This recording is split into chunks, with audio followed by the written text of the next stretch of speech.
What are the struggles of getting ready for this bodybuilding competition? Being hungry.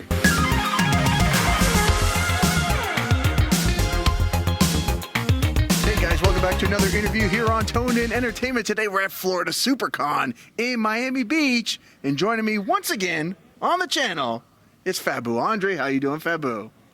Yes, sir. It's a pleasure to be back.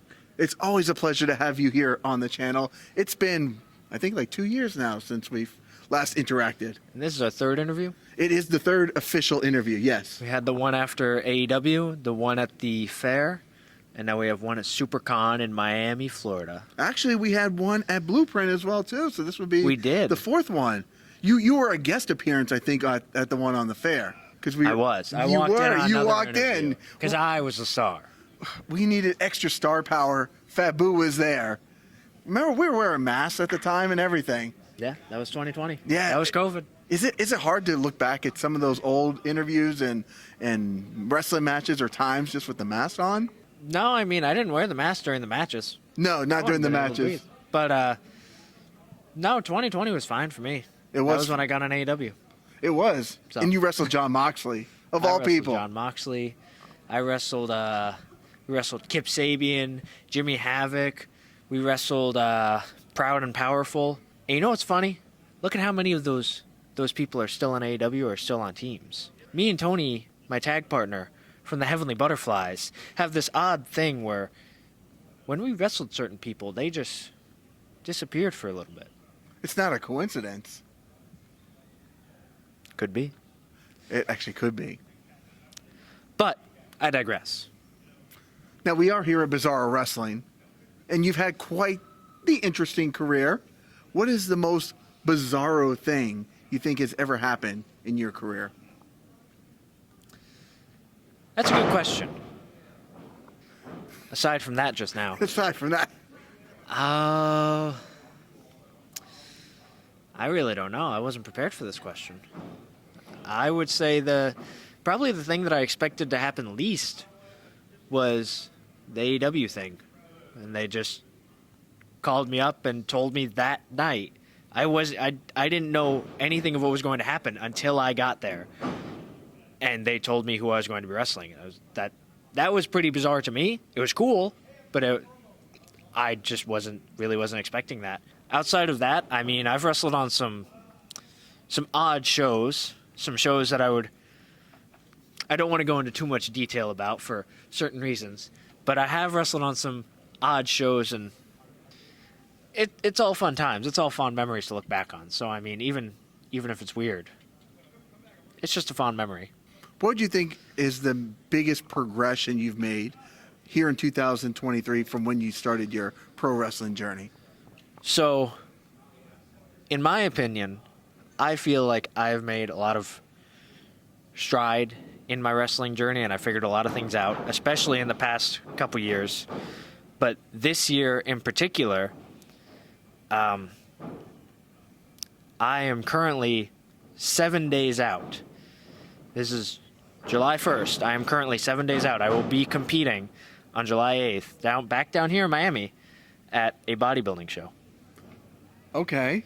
So that's not something in my wrestling journey per se, but this is something personal, a personal journey, something I've always wanted to do. What's it take to get in the mindset? Because, professional wrestling training is definitely one thing, but I know bodybuilding, I've had friends that have done it. What are the struggles of getting ready for this bodybuilding competition? Being hungry. Being hungry, because you really have to control every little thing. Isn't it like macros and... I work with a coach. Okay. Currently, my average day of eating consists of about 65 grams of carbs total. I'm eating, I want to say it's 1,400 calories on an average day. Okay. And my days kind of vary depending on what kind of activity I'm doing that day. Today I got lucky.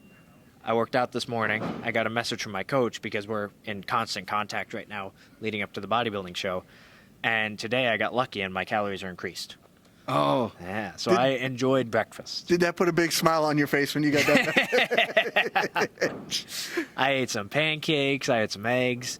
I'm enjoying myself down here. I was going to say 1,400 calories. I think the taco salad that I had at the convention center here for lunch had more calories in it than... Oh, yeah, you'd be shocked. Yes. If you sat down and counted the calories and some of the stuff that people eat day to day, it's like you realize how restrictive this diet seems restrictive compared to a normal person's diet. It's scary because now they put the calories at like Starbucks on everything. And I'm like, how is like a muffin like 800 calories when you're supposed to do like 2,000, right? Isn't that like for a normal person? This was something my mother discovered, and she's been kind of going on about for the past few days. Apparently, McDonald's fries have 13 ingredients in them. More than just it's potatoes and salt. Yeah, that's what I thought. Right? Like when you make French fries at home, it's like 2 ingredients. Yeah. 13 ingredients. That's wild. But anyway, that's my biggest progression this year, I would say, is leading up to a bodybuilding show. As of right now, we don't have any major shows planned coming up. I mean, we've done 3 cons this year. We've done Comic-Con in Birmingham, Alabama. We've done MegaCon in Orlando, and now we're here at Supercon, which in my opinion, this has been the best con. Of all 3, and MegaCon, I know I've been to that one. It's pretty huge. So you're thinking the Florida Supercon here has been the best one so far? I think so, in terms of cons, yeah.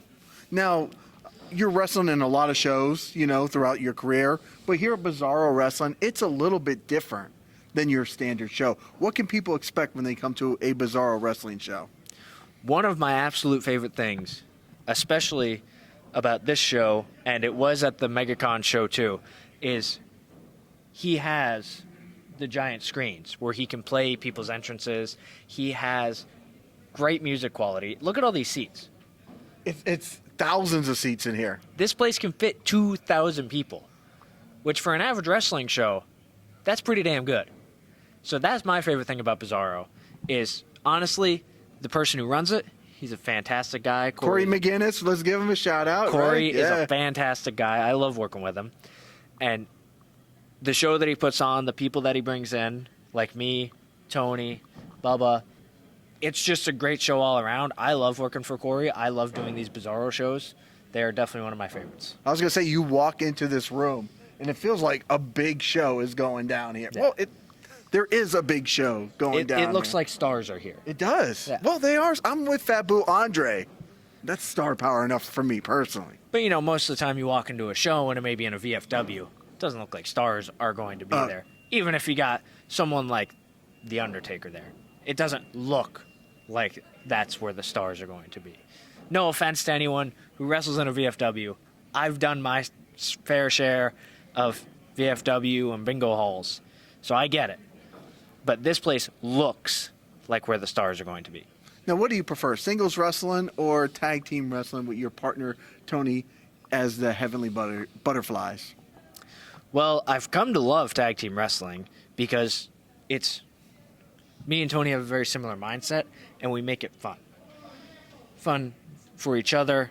Generally, we try to make it fun for the people that we wrestle.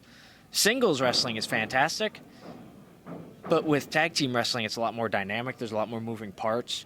You can, I don't want to say tell a better story because you can tell a great story either way, but there's just a lot more you can do, in my opinion.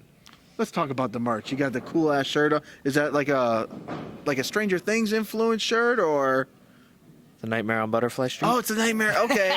I didn't read the whole thing. Okay, I just saw the red and black. I've never seen Stranger Things. I've also never seen Nightmare on Elm Street. Okay, but you don't have to because the shirt is badass. Oh, I know. You know. Where can people get that awesome merch? I do have a pro wrestling tee shop open. Pro wrestling tees, Faboo Andre. I also have social media, Instagram. I have Facebook. I have TikTok. You can also find me in another special venture that I've started under Barbell Butterfly. Okay. Can we talk a little bit about that, or is that something we have to go check out? We can talk a little bit about it. Let's talk a little bit about it. What is Barbell Butterfly? I have ventured off into my own personal training endeavor. I do online and in person. If anybody is interested, please send me a message and I can help you spread your wings. Spread them wings and fly. Faboo, is there anything else we should know? I could probably use some of that personal training, my friend. I wasn't going to say anything. You were thinking it, though. No, I was Yeah, thinking. I saw with your eyes. It's the taco salad. That's all that's there. I might enjoy that later. Yeah, there you go. What is the first thing you're going to enjoy when you finish that bodybuilding competition? I definitely plan on going to Outback Steakhouse. That is one of my favorite places to go because I know what to expect. I can go to a million other places. I know what to expect from an Outback or a Longhorn or something like that. But definitely a big fat steak, some potatoes, and a dessert. There you go. You're working hard. You deserve it. Well, best of luck in that competition next week. Yes, 8 sir. days from now. I know you're going to kick some July ass, my 8th. friend. Oh, yeah. Yeah. Is there anything else we should know before we let you get ready for some Bizarro Wrestling here in Miami Beach, Florida? That I am the best looking butterfly that you will ever see in your life. And if you want to see what the body of the butterfly looks like, check it out on Instagram and Facebook at Faboo Andre and Barbell Butterfly. And I challenge you to find a better looking butterfly, because it's not going to happen. So, guys, if you like interviews like this with Faboo Andre for the third, and I think not the last time, because we're going to make it happen again, make sure you hit that red subscribe button so you can stay tuned in here to Toned In Entertainment for future videos. Check it all out. Subscribe to the channel. Do it. Go now. Do it now.